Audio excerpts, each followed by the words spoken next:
ওরা এখন চান্স নিচ্ছে যে দাম বাড়াইলাম আমরা, কিন্তু এলে তো করা যাবে না, সরকার তো দাম বাড়ায়নি। সারা বাংলাদেশ পামেলারা সিন্ডিকেট করছে, এই তেল ব্যাগরে আমরা ঠিক মতো টিপও মারতে পারছি না, অনেক গাড়ি বসে আছে স্ট্যান্ডে। দিলে সবাইকে দেওয়া লাগবে, আর না দিলে কাউকে দেওয়া হবে না।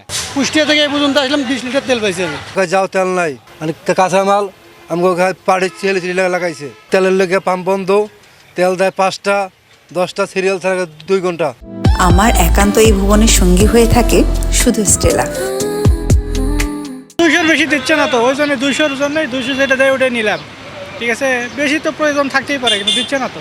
কি করবে এখন, সরকার অনুমতি দিচ্ছে না, আর তেল দিবে থেকে। সবাই তো বেশি চাচ্ছে, আর অনেকেই কিনে রাখতেছে বেশি অযথা। আবার শুনতেছি তেল নাকি প্রচুর আসতেছে। আমরা চালাচ্ছি, প্রতিদিন গাড়ি চালাতে হয়, এই জন্য প্রতিদিন 200 করে তুলতেছি। সামনে আবার এই এখন তেলের সমস্যাটা যত তাড়াতাড়ি সমাধান হয়, তত জনগণের তাড়াতাড়ি এই দুর্ভোগটা কমে। আমি তো সবসময় ফুল ট্যাঙ্কি করি, তো এই মুহূর্তে 200 টাকারই নিচ্ছি। এখন শেষ হইলে আবার ভরতে হবে, 200 টাকা শেষ হলে আবার ভরতে হবে। যে 1.67 লিটার ঢুকছে। এখন বেশ সরকার যে সিদ্ধান্ত নিচ্ছে সেই সিদ্ধান্ত হিসাবে করলেই ভালো হয়, চললেই ভালো হয়। তেলের জন্য আসছি এখানে, ভাই তেল দেয় না আমাদের কেউ। যে বলে যে পাম্পে থেকে তেল নাও, সে পাম্পেই চলে যাও, তাই বলে। কুষ্টিয়া থেকে এই পর্যন্ত আসলাম 20 লিটার তেল পাইছি আমি। তেলের লেগে পাম্প বন্ধ, তেল দেয় 5টা 10টা সিরিয়াল ছাড়া 2 ঘন্টা। এবারে যাও তেল নাই, মানে কাঁচামাল আমাকে পাড়ে ছেলে লাগাইছে। সরকার যদি দেখে একটু পাম্পে কি অবস্থা, তেল দেয় না কেন, গাড়ি লাগো দিচ্ছে, কাউকে টাকা দিচ্ছে, কাউকে দিচ্ছে না। কারণ এসব দিলে সবাইকে দেওয়া লাগবে, আর না দিলে কাউকে দেওয়া হবে না।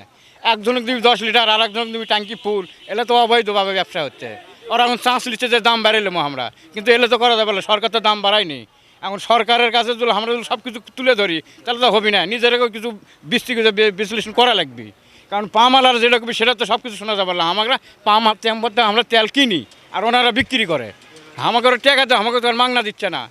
আমরা পাম্পের তেল লিবার গেলে কুত্তালান খাম করে, এসব করা যাবে না তো।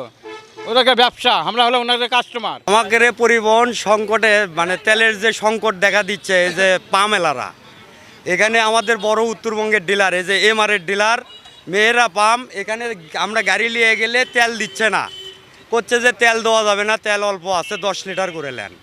এইভাবে সারা বাংলাদেশ পামেলারা সিন্ডিকেট করছে, এই তেল ব্যাগরে আমরা ঠিক মতো টিপও মারতে পারছি না, অনেক গাড়ি বসে আছে স্ট্যান্ডে, ভাড়াও বাড়ে নাই আমাদের। তাহলে আমরা শ্রমিকেরা কই যাব, কোথায় আমাদের রাস্তা আছে ভাই? আমাদের এই রাস্তার কোনো শেষ ঠিকানা নাই। আর বড় বড় ডিলারেরা এরা তেল স্টক করে রাখে, গোপনও রাখে।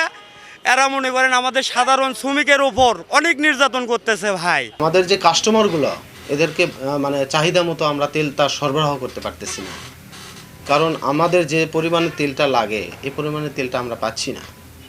আমাদেরকে সরকারিভাবে একটা কোঠা করে দেওয়া হয়েছে যে আমরা 25শে জুলাই থেকে মার্চ মাস পর্যন্ত যে তেলটা উঠাইছি, এটা একটা করে এর থেকেও 25% মাইনাস করে তেল দিচ্ছে।